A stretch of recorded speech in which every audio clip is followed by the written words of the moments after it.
Namaste students. So today are you all ready to go into this field that is there? Come on, let's go. Yeah, just observe. Observe this animals grazing in the field. So beautiful, isn't it? Observe them. See how they are grazing. Now, there is a question coming in my mind. Do plants and animals have the same energy requirements? Do you think so? No, you're right. They don't have the same energy requirements.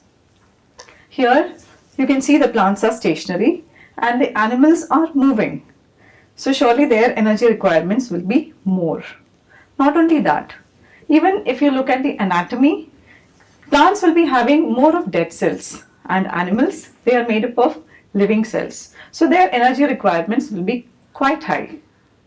And we already know that the energy requirements are based on ATP generation. And ATP generation means respiration, right? So let us study today about respiration in plants and animals. Let us start with respiration in plants. In plants, if you see, they don't have a specific respiratory system as you see in animals. But that is because they have certain structures which are present in them that help in exchange of gases. Let us see those structures. They have stomata present in the leaf. So leaf has stomata embedded there. It helps in exchange of gases. If you look at the stem, it has lenticels. Mainly older stem will have lenticels there. And in roots, they have root hairs that are present which help in exchange of gases. Okay, so these structures are present in the plants that help in exchange of gases. But the main structure is the leaf with the stomata, so we will concentrate on that. Yes, so this is a leaf. You know, leaf has a flat surface and it is having stomata embedded on it. Now, stomata, here you can see it is having guard cells. It is guarded by guard cells and it opens and closes because of the guard cells. Now, these guard cells that are there, if they become turgid because of water entering into it, it becomes turgid, and in that case the stomata opens. And when stomata opens, it helps in exchange of gases. At the same time, if the guard cells become flaccid, because the water movement occurs, water starts moving outside the guard cells, then in that case the stomata closes. So this is how opening and closing of stomata occurs, and this brings about exchange of gases. Let us take a section of cross-section of the leaf and understand this better. So this is a cross-section of leaf. If you cut the leaf, this is how you will be able to view it under the microscope. It has upper epidermis and this is the lower epidermis. More number of stomata, you know that it is present in the lower epidermis. It's mainly to prevent transpiration. Okay, loss of water. Now if you see here, this part is the mesophyll tissue. Here it consists of palisade tissue and spongy tissue. Palisade tissue are compactly arranged, but spongy tissue, they are distantly arranged and you can see a lot of air spaces in between.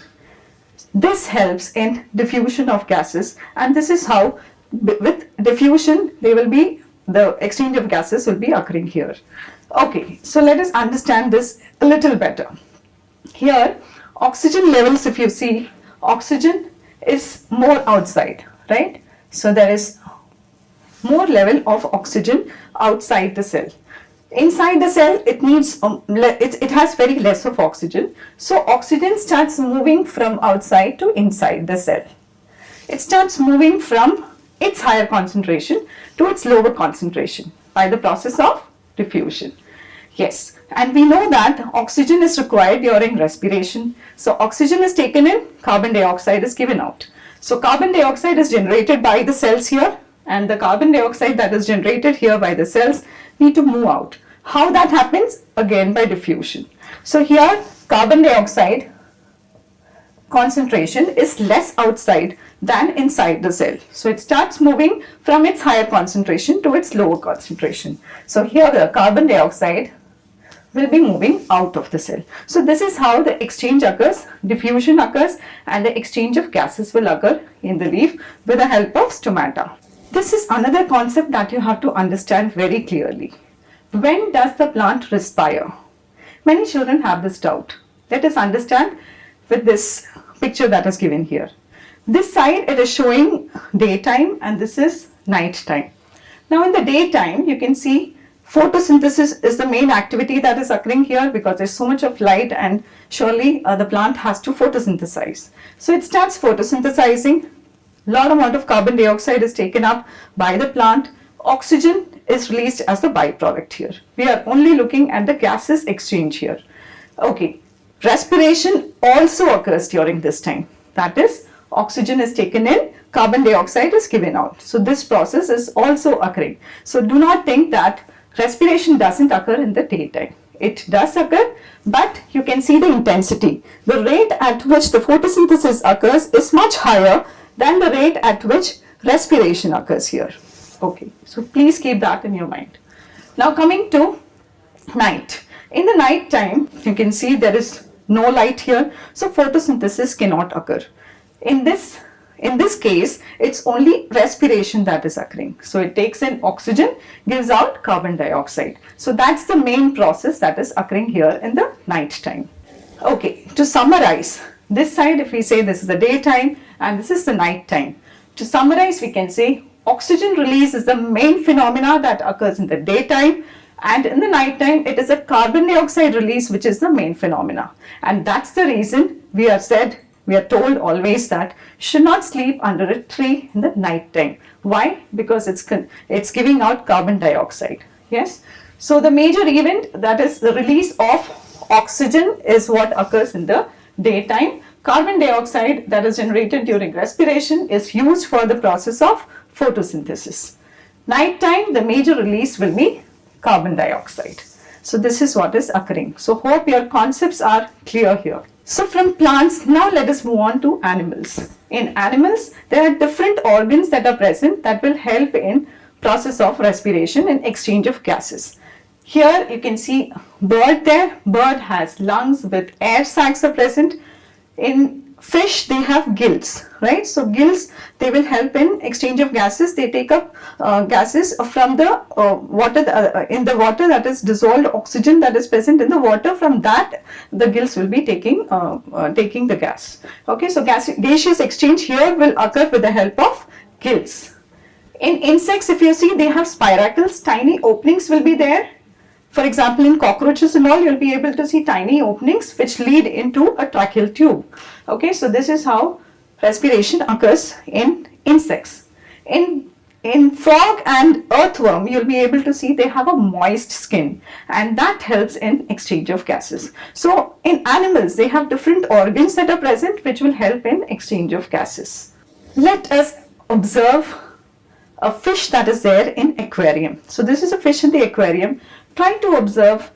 What you have to observe here is it's opening and closing its mouth, right? At the same time, it is also moving its operculum. So this movement is going on simultaneously.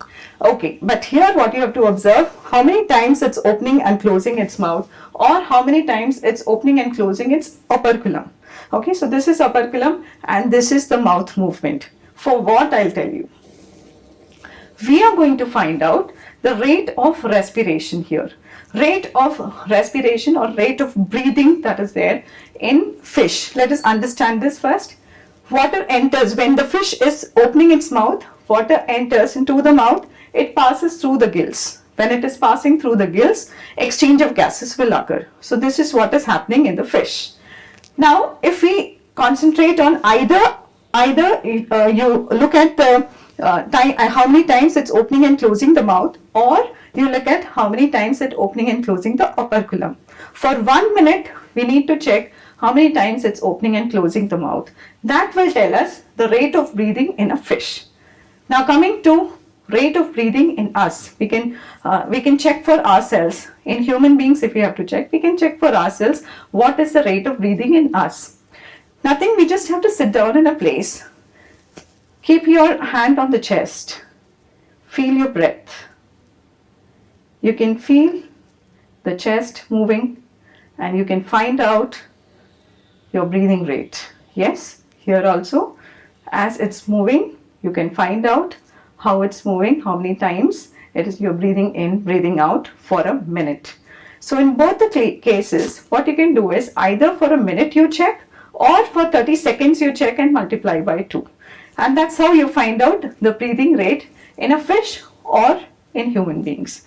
And let me tell you here, breathing rate, if it is higher, it is not good.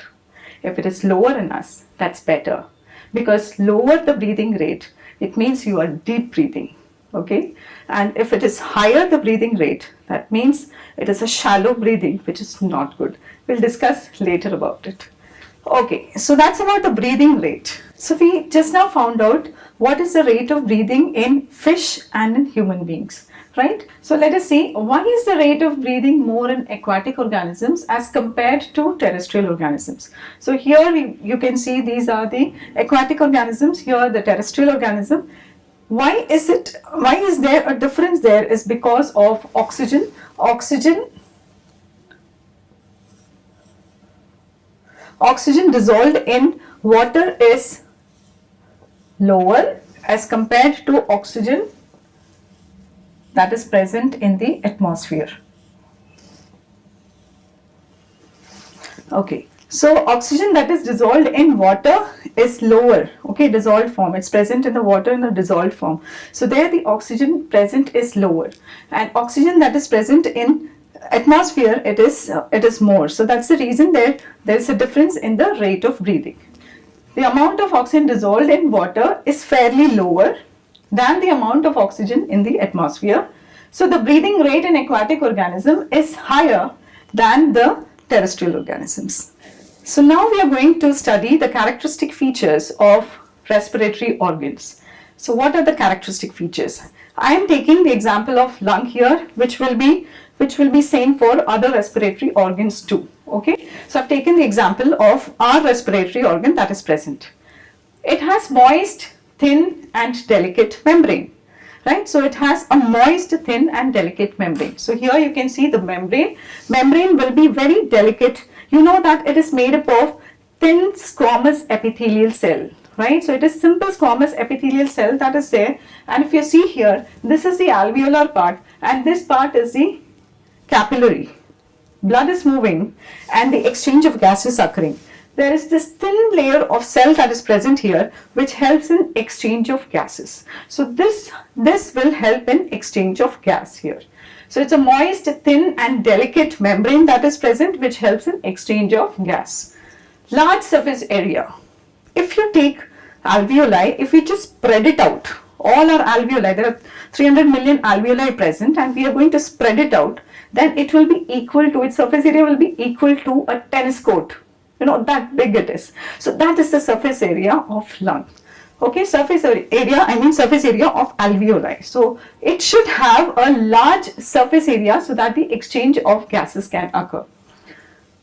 Profusely supplied with blood capillaries. You can see here, it is profusely supplied with blood capillaries. That's again because the exchange has to occur. Here the cells are there, here this is the alveolar space, here the blood is flowing and you need to have exchange of gas occurring here. Okay, so it should be profusely supplied with blood capillaries so that the exchange of oxygen, carbon dioxide can occur.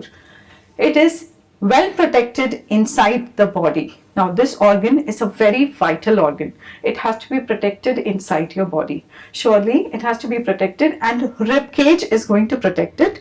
You can see, you can just feel here, you have this breastbone that is present and there are rib cages. If you just feel the rib cages there, and at the back you have vertebral column, right? So there's a full cage getting formed here. At the back there is vertebral column, in front there is this breastbone and there are these ribs that are present, and this is how it forms the whole rib cage. Rib cage is going to help and protect these respiratory organs, that is lung.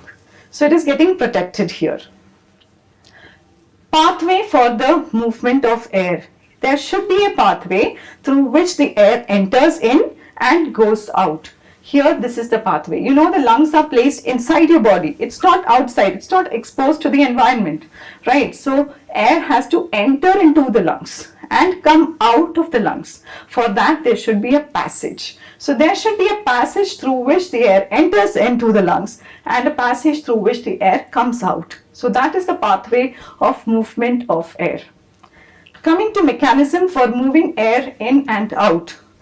Just a pathway is not enough. There should be a mechanism by which it can move in and move out. Okay, so the air has to come inside and go out. There should be a mechanism, and that mechanism and the pathway, all that we'll be discussing in the next module. So that's about the characteristic features of respiratory organ. Now let us recap our session today.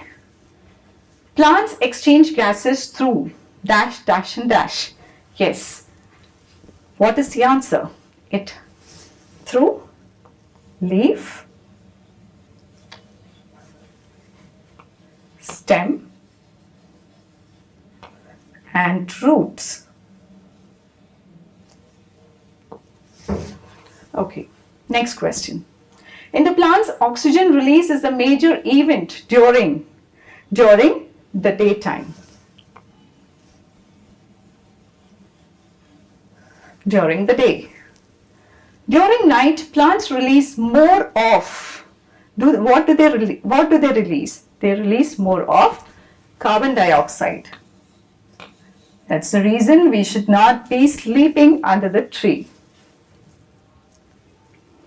Moist skin, gills, tracheal tubes, lungs, etc. are different dash in animals. They are the different respiratory organs.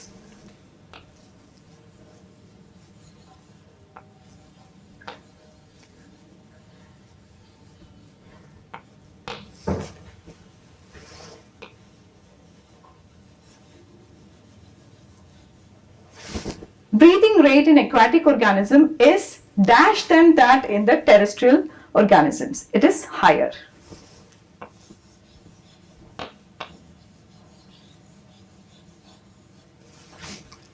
Respiratory surface has some characteristic features for exchange of gases.